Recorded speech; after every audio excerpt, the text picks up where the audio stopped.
I'll just read one strange point from it. The whole sequence imagines this cartographer in conversation with a Rasta man, but overall the book is about mapping and how we map places. And so not all the poems fall into that sequence. So here is a poem that falls outside of that sequence. It's about mapping as well. It's called My Mother's Atlas of Dolls. So my mother had this weird policy where if we travel somewhere in the world, we have to take a doll back, which is, I mean, the poem explains. You don't really need to know that, do you? My Mother's Atlas of Dolls. Unable to travel, my mother makes us promise to always bring back dolls, as if glass eyes can bear sufficient witness to where she has not been, the what of the world she has not seen. She gathers them, cloth and porcelain pageant on her whatnot, makes them stand regal on white doilies, waving like queens from their high balconies. Miss New Zealand, Miss Holland, Miss Peru are just a few who observe, unblinking, the new world about them. I think of how we arrange the dead like dolls, set their arms in precise positions, how we touch their unseen eyes, and how they lie so sweetly still within their perfect boxes. It may have been the dolls that taught my mother how to die, how to travel once again, how to wave goodbye.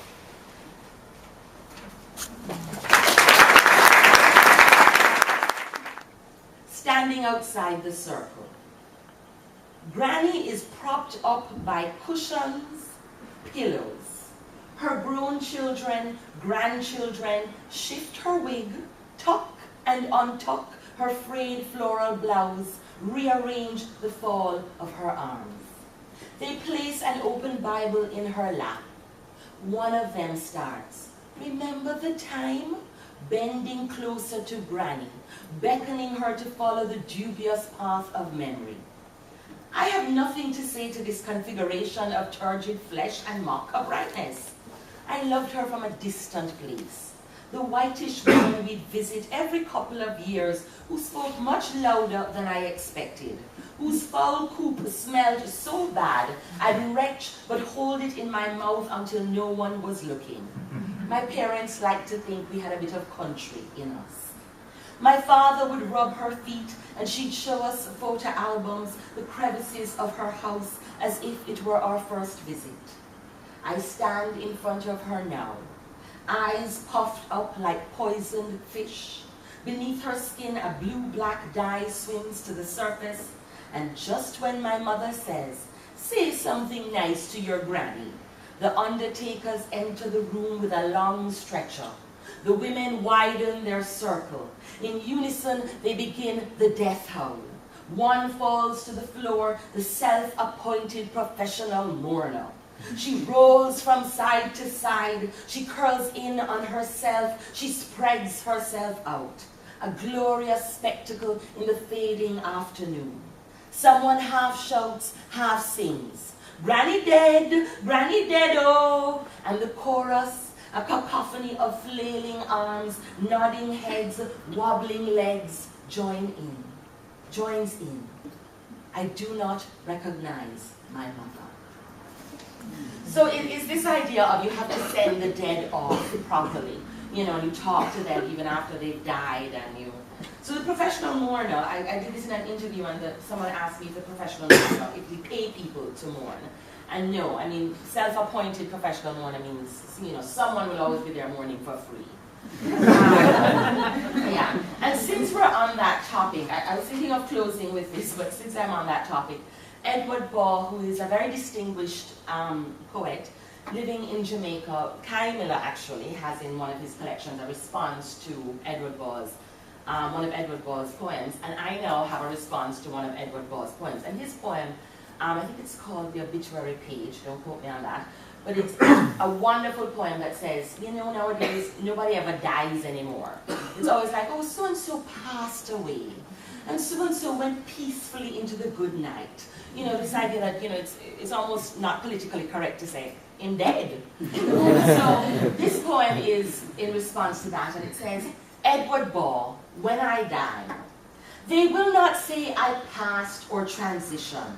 Like your Mavis, I want to be dead. I want that word to sound in the bones of my enemies. I want a weeping and a wailing and a gnashing of teeth, the clouds to pour down mourning.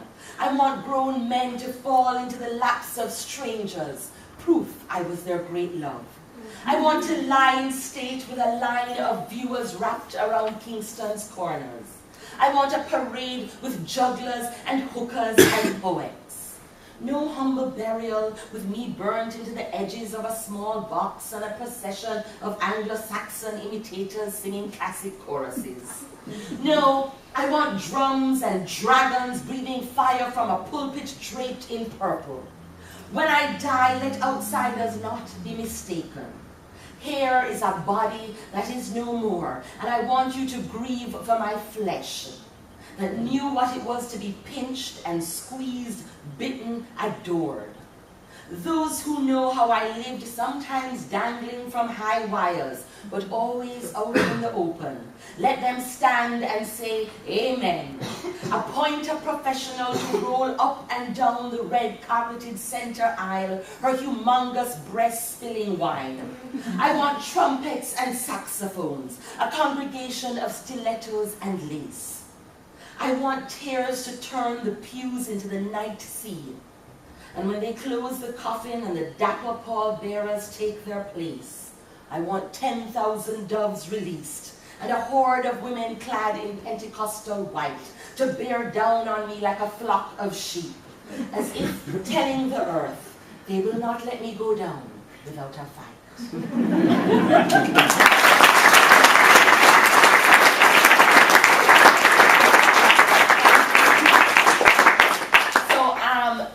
So Jeremy mentioned my poems in relation to slackness, which is, you know, a Jamaican way of saying slightly erotic. Maybe slightly, maybe used as a euphemism in that case. But I'd like to think that the erotic poems, as Kai said, and thank you for that wonderful introduction, Kai and Jeremy. But as Kai said, I would like to think that in exploring and sharing the erotic, that just what I do with language says that I'm also exploring the politics of sexuality. So what I'll do is I'll read one of them more in standard English, and then I'll do one that has a little bit of patois, and I'll explain. You stay with me.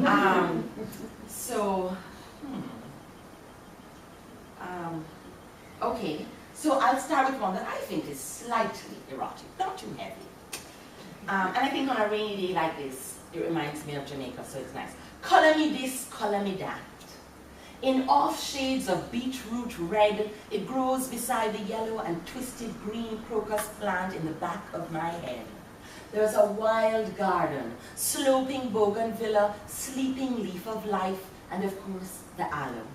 Moon-colored roses and suddenly white hibiscus, colors of my mood on an iridescent afternoon.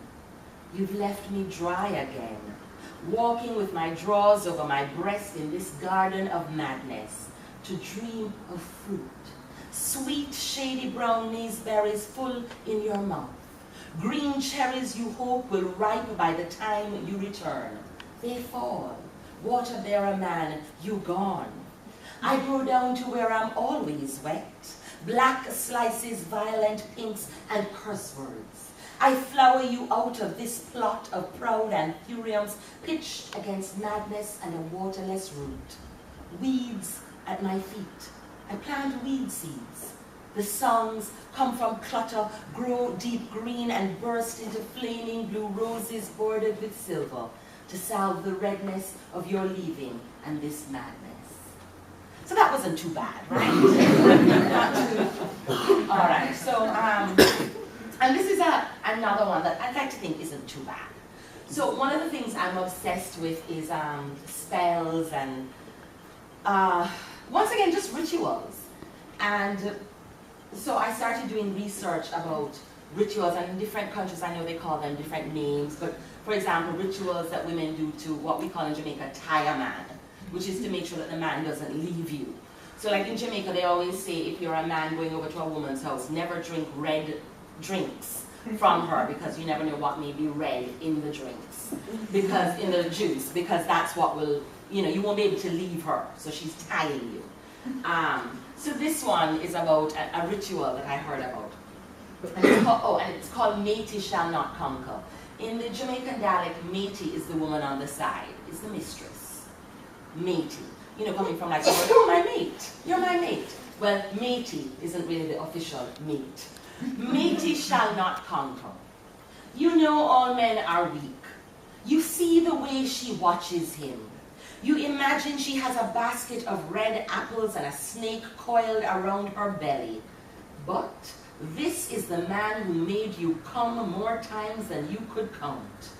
You are willing to use the wisdom of women long dead to keep his eyes in your skin. Light 3 blue candles. The flickering will taper the conflagration in your blood. Fight big fire with small fire. Write his name and your name on a piece of paper. Write her name on another. If you do not know it, be patient.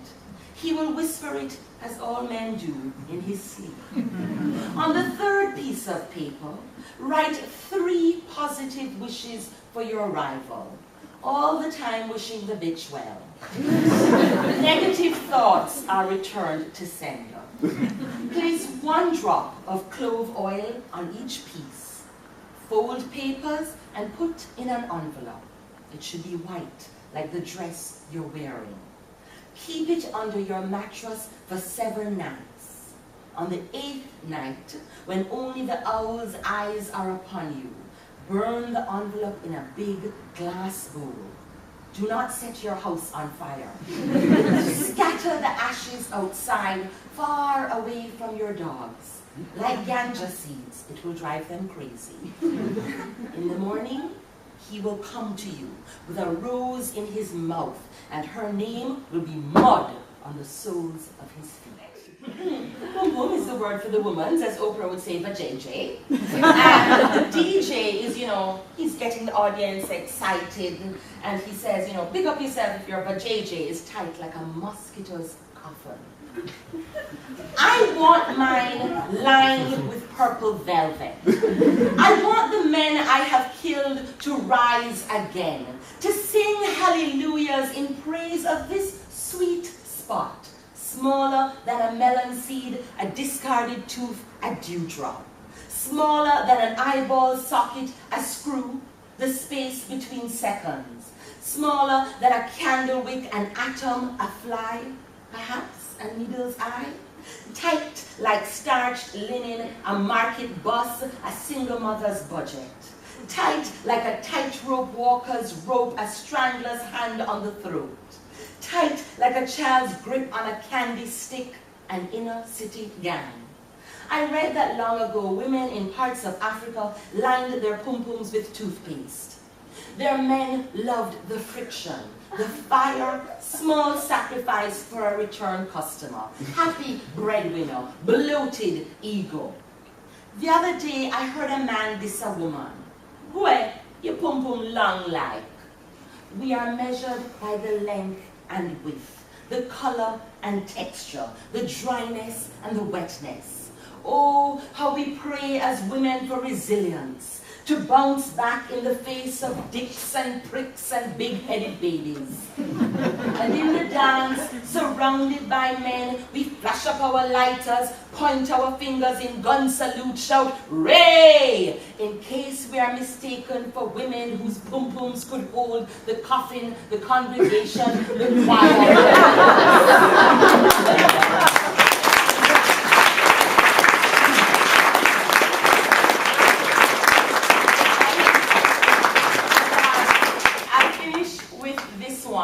But before I just wanted to say a huge thank you to Camilla. The one critique I have of his whole thing so far is that he has not mentioned that he's my friend. But he has been a wonderful friend over the years, and I think he's absolutely brilliant. I think Glasgow is fortunate to have him. And I want to thank him for arranging this reading, for having me at at his house, for feeding me lots of wine. And so I don't even want to go on before I get emotional, but Kai, and congrats on your new work. I absolutely love the essays, and you need to get yourselves copies. Notice I said plural, copies of the book of essays. So this one was inspired by, does the Tyra Banks show, did it come here? Right, so years ago when I was probably supposed to be working on a thesis or something, I was watching the Tyra Banks show. And she had this feature on squashing. And I became obsessed with it because I had started to put on some weight, and I thought, shoot, if all else fails, I could get a job as a squasher. So squashing is the fetish where men pay really obese women to squash them. Yeah, and I thought, there we go. I like Doritos. That's it. I'll be a squasher. And you don't have to do anything else sexual. I mean, your clothes is on and you just squash them. So this one has some dialect in it, and the title is from a dancehall song, and it says, "Kill him with it, eh eh. Jackass said the world no level. There are men paying fat women to squash them. You see me dying trial? Every hoe have him stick a bush. The bigger the woman, the sweeter the pleasure. The woman don't have to give up no front. Just lie down on the man until him heart come close to stopping. I guess it's like strangling. Whatever tickle your fancy. But all praise to the fat woman who can squash a man good. Because one wrong move and you literally kill a man with it. When him deep breathing, you have to know the difference between orgasm and dying. You have to know the true weight of a pound of flesh, how much a heart can take, how to ease yourself down part by part. It's not easy to divide yourself so. It's not easy to walk with so much power in your flesh. Thank you.